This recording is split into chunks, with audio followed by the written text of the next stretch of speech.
Welcome to The Explainer. So today, we're going to dig into the work of economist Clara Mattei. She's asking a huge question. What if our whole economic system isn't some fact of nature, but something that was actually built? Let's kick things off with a number. And, it's a number that's pretty hard to even wrap your head around. 12. Just 12 individuals on planet Earth now have more wealth than the bottom 4 billion people combined. Yeah, that's half of humanity. I mean, a number like that, it just forces you to stop and ask a really fundamental question. Is this kind of staggering inequality just the way things are supposed to be, an inevitable result of human nature, or is the outcome of a system with a very specific design? And that's the question economist Clara Mattei is really diving into. Okay, so let's jump right in by challenging one of the most common beliefs about our economy, the idea that it just sort of happened, that it's this natural, spontaneous thing. So Mattei's argument is that we're basically stuck in this mental trap where we see this system as natural, like gravity or the weather. But if you actually look at the history, a totally different story comes into focus. Capitalism didn't just bubble up on its own. It had to be brutally enforced. And this timeline here, it really shows this massive shift that happened over centuries. For a long, long time, most people could rely on common land for their survival. But then came what's known as the enclosures, this really violent process of privatizing that land, kicking people off, and basically cutting them off from their ability to live independently. Which leads us to, right now, total market dependence. And this right here, this is the huge paradox that Mattei is pointing to. We were freed to become workers, but at the same time, we were freed from our own ability to survive. It creates this kind of hidden coercion. You see, we aren't being forced to work by a king or a lord anymore, but by this impersonal need to just get a wage to live. Okay, so if this whole thing was built like a house, then what's the blueprint? Well, Mattei has a name for it. She calls it the capital order.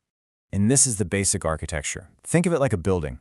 The whole thing rests on two main pillars. First, you've got the vast majority of us who have to sell our time and our skills for a wage.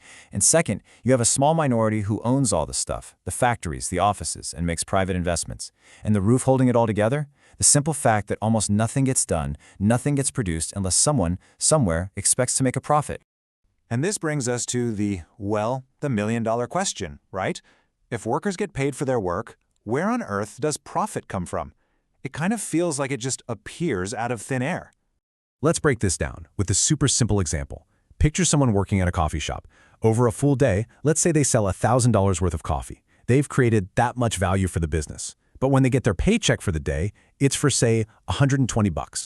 And that gap, that's it. That's the secret sauce. It's the engine that makes the whole system run. The space between the value an employee creates and the wage they're actually paid is what Marx and others call surplus value. It's that unpaid part of a person's work that becomes the source of all profit in the system. All right, so how is a system like this protected and maintained?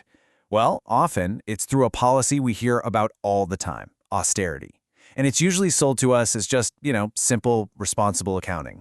Yeah, the official story is always that austerity is this bitter medicine we have to take. It's just a technical fix for the economy, right?